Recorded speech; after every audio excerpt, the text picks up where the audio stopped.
सभी का स्वागत है बुंदेलखंडी अड्डा चैनल पर। और बुंदेलखंडी अड्डा चैनल की इस लॉकडाउन सीरीज में आज के हमारे मेहमान हैं मिस्टर अखिलेश तिवारी जी।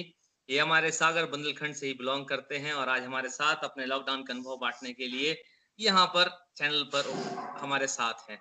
तो बहुत बहुत स्वागत है अखिलेश जी आपका हमारे इस चैनल बुंदेलखंडी अड्डा पर। Thank you sir. जी अखिलेश जी, सबसे पहले तो मैं आपसे वही बात जानना चाहूंगा जो कि हमारे सेगमेंट का नाम है लॉकडाउन स्टोरीज, लॉकडाउन की कहानी। तो हर एक इंसान की अपनी कहानी रही है, अपने अनुभव रहे हैं। आप शिक्षा विभाग से बिलोंग करते हैं। जैसे ही मार्च, जो कि आप लोगों के लिए तो बहुत ही गर्मी से भरा हुआ महीना होता है, जो एग्जाम्स का ताना बाना आसपास बुना जाता है, अचानक लॉकडाउन का आना क्या असर दे गया आप लोग के प्रोफेशनल जीवन पर?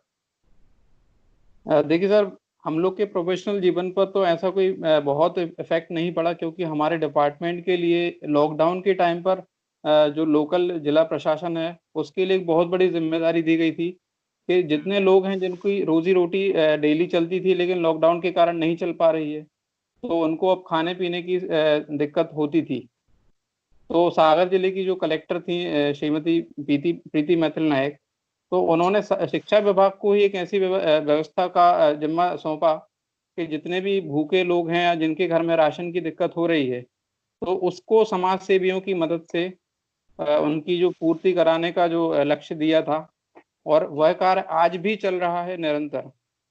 ओके, मतलब कहीं न कहीं आपको इस दौरान अपने शिक्षा विभाग के काम से हटकर लोगों के लिए कुछ करने का मौका मिला।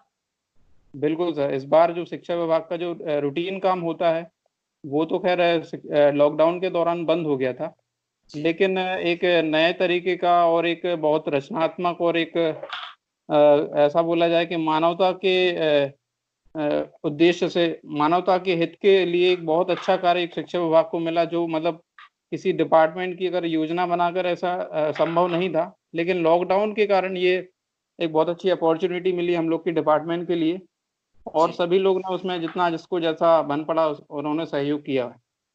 जी। अखिलेश जी, निजी तौर पर आपका अनुभव कैसा रहा लोगों के बीच जाना, इस महामारी के दौर में लोगों को देखना, मिलना और उनके लिए कुछ करना, क्या अनुभव दे गया?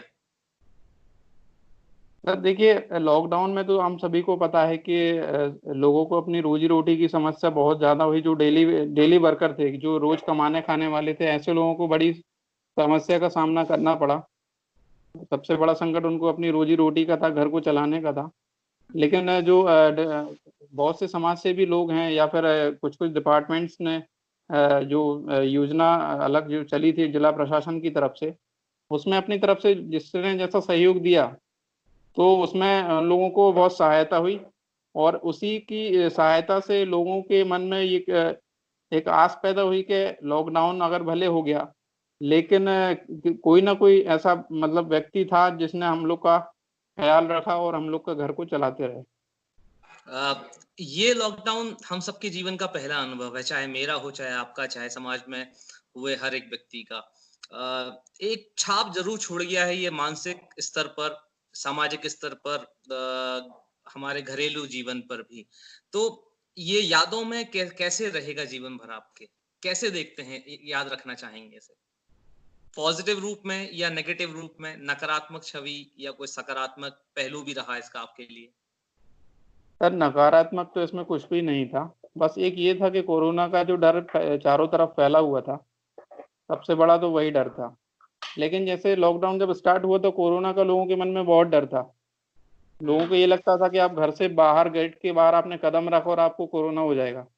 लेकिन धीरे धीरे अवेयरनेस लोगों में आती गई, और जो मतलब गवर्नमेंट ने जो जैसा लोगों को समझाया बताया, उसके हिसाब हुँ। से फिर लोगों में कोरोना का डर तो जरूर खत्म हो गया। अब सर रही बात है जो पॉजिटिव वाली बात है, तो कोरोना का जो लॉकडाउन सर रहा है, तो उसने सर हर इंसान को एक ऐसा अमूल्य टाइम दिया है कि उस टाइम का यूटिलाइज करके वो अपने लिए कुछ भी कर सकता था। जी। और बहुत से लोगों ने ऐसा किया भी होगा, मुझे पूरी उम्मीद है। और मैंने भी ऐसे कुछ कुछ काम किए जो मतलब मैं अपने डेली रूटीन के कारण नहीं कर पाता था या उसको टाइम नहीं दे पाता था। लेकिन कोरोना का जब लॉकडाउन हुआ, तो उसमें मैंने अपने हुँ। कुछ पेंडिंग काम भी थे वो भी खत्म किए, जो मैं बहुत दिन से सोच रहा था कि मैं नहीं कर पाया। और इसके साथ ही मतलब जैसे कुछ बुक्स की मुझे रीडिंग करनी थी, बहुत सारी बुक्स थी, या अपने फ्यूचर को लेके कुछ प्लानिंग करनी थी। तो ये सब चीज़ें जो है वो हर इंसान के साथ कुछ ना कुछ मतलब सिचुएशन जो ऐसी रहती है कि वो डेली रूटीन में रहकर नहीं कर पाता है। हाँ, सही लेकिन बात। इस चीज़ को लॉकडाउन में मतलब पूरा जो टाइम था आपको डेडिकेटेड सिर्फ आपके लिए मिला था और आपकी फैमिली के लिए मिला था। तो जिसने जैसा उसका सदुपयोग किया होगा तो उसके हिसाब से उसको मतलब ये टाइम हमेशा के लिए याद रहेगा। आपने फैमिली का ज़िक्र किया यहाँ पर। आपकी फैमिली में आपकी मदर हैं, सिस्टर हैं, वाइफ़ है और एक प्यारा बच्चा है। बाहर जाना इस कोरोना लॉकडाउन के दौरान जब आप सेवाओं में लगे हुए थे लोगों की, अभी भी लगे हुए हैं और फिर घर आकर उनसे मिलना कहीं न कहीं इन दोनों की प्रक्रियाओं के बीच में एक सैनिटाइज़ेशन खुद को साफ करना, उस दौरान उनको अपने करीब ना आने देना, ये पूरी प्रक्रिया बहुत ज़रूरी कही गई थी। तो कैसे जी। इन चीज़ों को अपने परिवार के साथ आपने सामंजस्य बिठाया आपने इन चीज़ों का?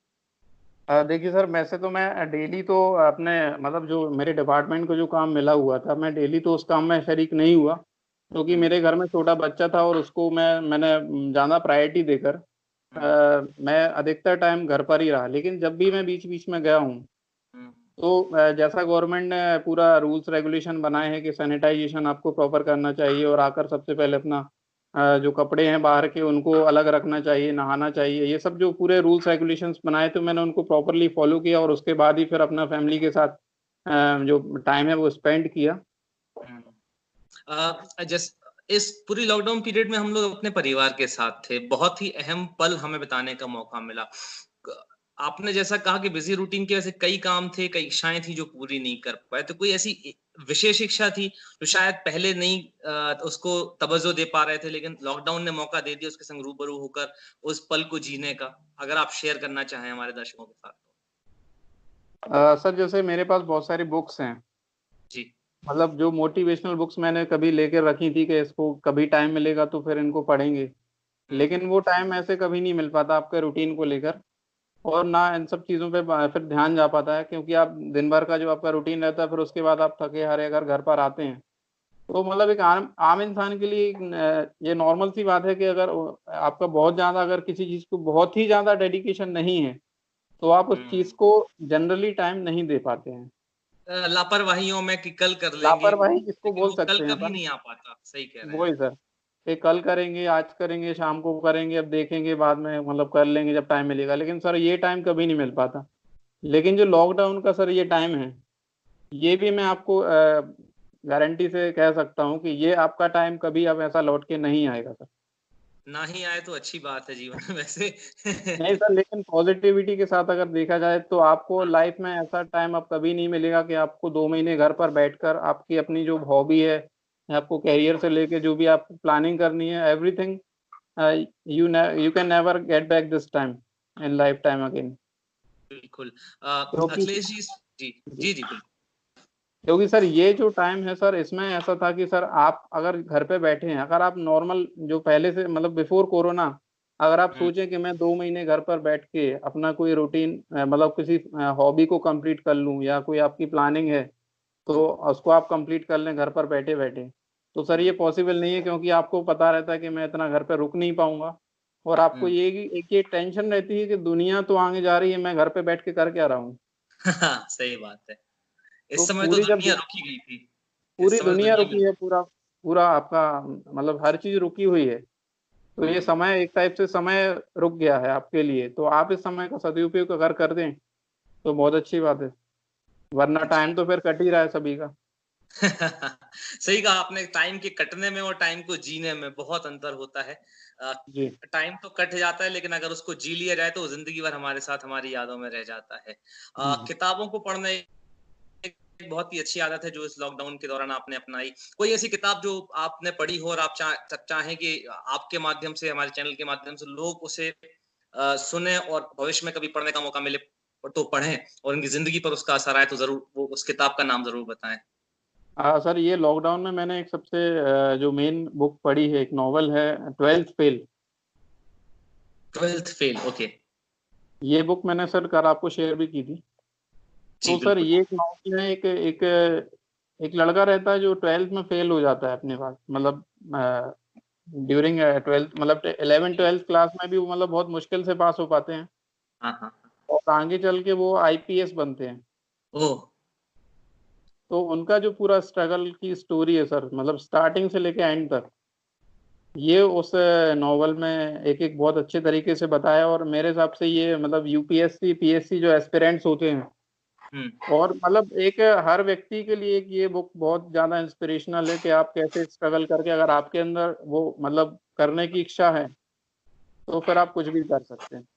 तो ये उस बुक का मतलब बहुत सार है और बाकी आप उस बुक को मतलब जो भी व्यक्ति उस बुक को पढ़ेगा तो उसको अलग-अलग फाइंडिंग्स उस बुक में मिलेंगी अपने हिसाब से।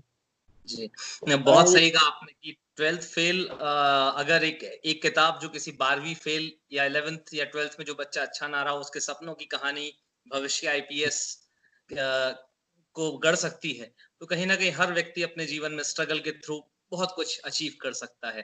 तो अखिलेश जी, बिल्कुल, आपने अपने लॉकडाउन की कहानी जो हमारे साथ शेयर करी, उसमें आपने उस लॉकडाउन को भरपूर जिया है, उसका सदुपयोग किया है।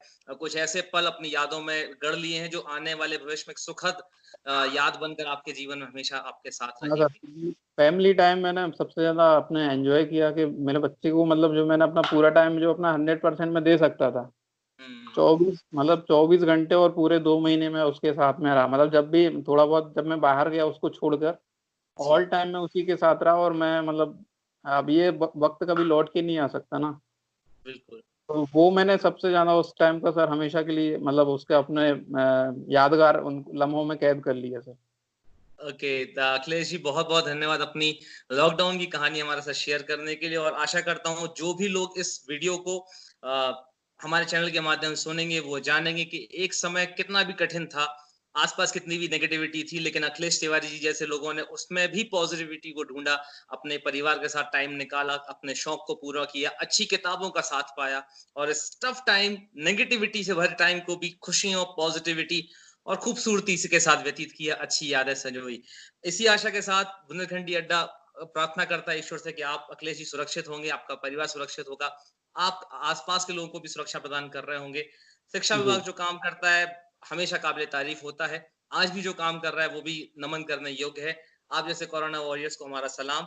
बहुत-बहुत धन्यवाद हमारे साथ जुड़ने के लिए, अपने अनुभव हमारे साथ शेयर करने के लिए। होप सो कि लोग हमारे चैनल को लाइक करेंगे, आपके माध्यम से सब्सक्राइब करेंगे और वीडियोस को ज़रूर शेयर करेंगे। ज़्यादा से ज़्यादा लोगों तक आपकी कहानी को पहुँचाने में हमारा साथ देंगे। बहुत-बहुत धन्यवाद। Okay, thank you sir.